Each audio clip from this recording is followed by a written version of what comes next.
নমস্কাৰ, এই মুহূৰ্তত দিবলৈছো ৰাতিপুৱাৰ কেইবাটাও বিগ ব্ৰেকিং নিউজ। আৰু অসমৰ লগতে ভাৰতৰ বিভিন্ন প্ৰান্তৰ পৰা যুগুতোৱা হৈছে কেইবাটাও গুৰুত্বপূৰ্ণ খবৰ। দ্বিতীয় বৃহৎ ইছলামিক দেশ হবলৈ গৈ আছে ভাৰত। হয়, বাংলাদেশক চেৰ পেলালে ভাৰতৰ মুছলমান জনসংখ্যাই। হয়, আমাৰ প্ৰথমটো খবৰে ৰাজ্যবাসীৰ বাবে বহুতে গুৰুত্বপূৰ্ণ খবৰ। মুখ্যমন্ত্ৰী হিমন্ত বিশ্ব শৰ্মাই আজি মিয়া মুছলমান সকলক লৈ কেইবাটাও বিস্ফোৰক মন্তব্য কৰা দেখা যায়। ইয়াৰ লগতে আছে আৰু কেইবাটাও বহুত গুৰুত্বপূৰ্ণ খবৰ। ভাৰতৰ নাগৰিক তথা অসমৰ বাসিন্দা হিচাপে আপুনি আজিৰ এই ভিডিঅ'টি অলপো মিছ নকৰি শেষলৈকে চাই থাকিব। এনেবোৰ বা বাতৰি পাই থাকিবলৈ আমাৰ এই একমাত্ৰ চেনেল ছাবস্ক্ৰাইব কৰি আজিৰ এই ভিডিঅ'টিত এটা লাইক কৰি দিব। হয়, আমাৰ প্ৰথমটো খবৰ, দ্বিতীয় বৃহৎ ইছলামিক দেশ হবলৈ গৈ আছে ভাৰতবৰ্ষ। বাংলাদেশক চেৰ পেলালে ভাৰতৰ মুছলমানৰ জনসংখ্যাই। বিশ্বৰ দ্বিতীয় বৃহৎ ইছলামিক দেশ হবলৈ গৈ আছে ভাৰতবৰ্ষ। মুছলমানৰ জনসংখ্যাই গঢ়িব ৰেকৰ্ড। ভাৰতত দ্ৰুতগতিত বৃদ্ধি মুছলমানৰ জনসংখ্যা। বাংলাদেশতকৈও বেছি ভাৰতত মুছলমানৰ জনসংখ্যা। ইৰাণ, ইৰাক, আফগানিস্তান, চৌদি আৰৱ, তুৰস্কতকৈও বেছি ভাৰতৰ মুছলমানৰ জনসংখ্যা। বৰ্তমান বিশ্বত অধিক মুছলমান থকা দেশ হৈছে ইণ্ডোনেছিয়া। ইণ্ডোনেছিয়াত 242 মিলিয়ন হৈছে মুছলমানৰ জনসংখ্যা। দ্বিতীয় স্থানত আছে পাকিস্তান। পাকিস্তানত 235 মিলিয়ন। তৃতীয় স্থানত আছে ভাৰত। 213 মিলিয়ন হৈছে ভাৰতৰ মুছলমানৰ জনসংখ্যা। বাংলাদেশত 150 মিলিয়ন। নাইজেৰিয়াত 114 মিলিয়ন। ইজিপ্তত মুছলমানৰ জনসংখ্যা 104 মিলিয়ন। বিশ্বৰ দ্বিতীয় বৃহৎ ইছলামিক দেশ হবলৈ গৈ আছে ভাৰতবৰ্ষ। বিজেপি চৰকাৰৰ বিৰুদ্ধে আকৌ ঘোষণা কৰা হৈছে কা আন্দোলন। হয়, 63 বছৰৰ বিদেশী বোজা অসমে কেতিয়াও নলয়। কা আন্দোলন পুনৰ হোৱাৰ পূৰ্ণ সম্ভাৱনা ইতিমধ্যে বিজেপি চৰকাৰৰ কাৰ স্থিতিক লৈ। সবিশেষ জনাইছো, ভিডিঅ'টি অলপ স্কিপ নকৰাকে শেষলৈকে চাব। ৰাজ্যত আকৌ হ'ব কা আন্দোলন।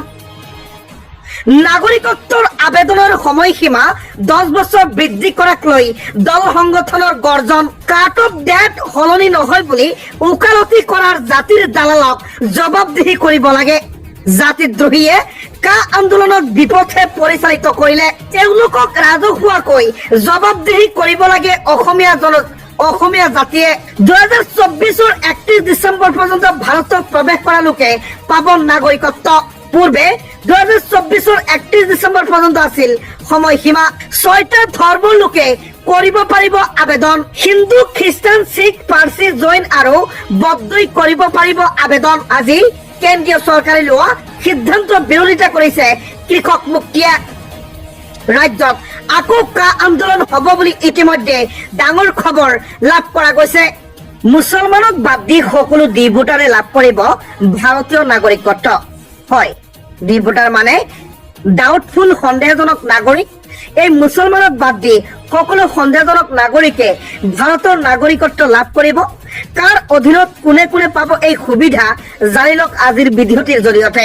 ইতিমধ্যে ৰাজ্যত কাক লৈ আকৌ আন্দোলন হোৱাৰ পূৰ্ণ সম্ভাৱনা আছে, গতিকে ভিডিঅ'টি শেষলৈকে চাই থাকিব। ৰাজ্যৰ লাখ লাখ ডি ভোটাৰৰ বাবে ডাঙৰ খবৰ। মুছলমানক বাদ দি সকলো ডি ভোটাৰে লাভ কৰিব ভাৰতীয় নাগৰিকত্ব। মুছলমানক বাদ দি কোন কোন ধৰ্মাৱলম্বীয়ে পাব ভাৰতীয় নাগৰিকত্ব? মুছলমানক বাদ দি সকলো ডি ভোটাৰে লাভ কৰিব ভাৰতীয় নাগৰিকত্ব। মুছলমানক বাদ দি কোন কোন ধৰ্মাৱলম্বীয়ে পাব ভাৰতীয় নাগৰিকত্ব সবিশেষ জানক। মুছলমানক বাদ দি শিখ, পাৰ্চী, জৈন, খ্ৰীষ্টান আৰু বৌদ্ধ ধৰ্মাৱলম্বীয়ে পাব ভাৰতীয় নাগৰিকত্ব। সুপ্ৰিম কোৰ্ট আৰু ভাৰত চৰকাৰৰ নিৰ্দেশত অসমত ডি ভোটাৰৰ সমস্যা হ'ব শেষ। আফগানিস্তান, পাকিস্তান, বাংলাদেশৰ পৰা জীৱন আৰু ধৰ্ম ৰক্ষাৰ বাবে ভাৰতলৈ আহিছিল নিপীড়িত লোকসকল। নিপীড়িত অমুছলমান লোকসকলৰ বিৰুদ্ধে ট্ৰিব্যুনেলত চলি থকা ডি ভোটাৰৰ গোচৰ প্ৰত্যাহাৰ কৰিব ভাৰত চৰকাৰে। অসমত মুছলমানৰ লগতে হিন্দু, শিখ, পাৰ্চী, জৈন, খ্ৰীষ্টান আৰু বৌদ্ধ ধৰ্মাৱলম্বীৰ মুঠ 98,094,477 গৰাকী ডি ভোটাৰ আছে। এই সকলৰ পৰা মুছলমানক বাদ দি বাকী সকল প্ৰদান কৰা হ'ব ভাৰতীয় নাগৰিকত্ব। ৰাজ্যবাসীক দিবলৈ আন এক ভাল খবৰ, এটা বহুতে গুৰুত্বপূৰ্ণ খবৰ। GST কাউন্সিলৰ বৈঠকত এক বৃহৎ সিদ্ধান্ত, হুৰাহুৰে কমিব সামগ্ৰীৰ দাম। কাপোৰ, জোতা, গাড়ী, এয়াৰ কণ্ডিশ্যনাৰৰ দাম হ্ৰাস পাব বুলি ইতিমধ্যে ডাঙৰ সিদ্ধান্ত গ্ৰহণ কৰিছে কেন্দ্ৰীয় চৰকাৰে। হয়, কিছুমানৰ মন্তব্য, নিৰ্বাচনৰ আগখনতেই বা নিৰ্বাচনৰ প্ৰাকখনতেই সকলো বস্তুৰ দাম কমিব আৰু নিৰ্বাচনৰ পিছতেই সমগ্ৰ বস্তুৰে দাম বৃদ্ধি হৈ পৰিব। এইটো চৰকাৰৰ এক নীতি বা কৌশল বুলি মন্তব্য কৰিছে বহু লোকে। এতিয়া আপোনাৰ কি মন্তব্য ভিডিঅ'টি কমেণ্টত জনাব। লগত দখলত থকা চামগুৰিত কংগ্ৰেছৰ বৃহৎ যোগদান কাৰ্যসূচী। অগপ বিজেপি এৰি কংগ্ৰেছত যোগদান কৰিছে শ শ নেতা কৰ্মীয়ে আৰু চামগুৰিত শক্তি প্ৰদৰ্শন কৰিছে কংগ্ৰেছে। বিজেপিৰ দখলত আছে চামগুৰি সমষ্টি। 26ৰ নিৰ্বাচনৰ বাবে চামগুৰিত শক্তি প্ৰদৰ্শন কংগ্ৰেছ দলৰ। অগপ বিজেপি ত্যাগ কৰি দলে বলে যোগদান কৰিছে কংগ্ৰেছ দলত নেতা কৰ্মীসকলে। ধুবুৰীৰ সাংসদ ৰকিবুল হুছেইনৰ উপস্থিতিত যোগদান কাৰ্যসূচী। বিজেপিৰ দখলত থকা চামগুৰি সমষ্টিত এইবাৰ শক্তি প্ৰদৰ্শন কৰিছে কংগ্ৰেছ দলে।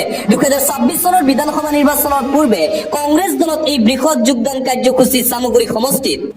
আৰু আনপিনে কংগ্ৰেছ দলতো দল ত্যাগৰ জোৱাৰ দেখিবলৈ পোৱা গৈছে। গৌৰৱ গগৈৰ বাবেই হুৰাহুৰে সুখিছে কংগ্ৰেছ। APCCৰ সাধাৰণ সম্পাদক গৰ্জন মুছাখাৰীৰ কংগ্ৰেছ দল ত্যাগ, কংগ্ৰেছতো মুখ্যম আঘাত দেখিবলৈ পোৱা গ'ল।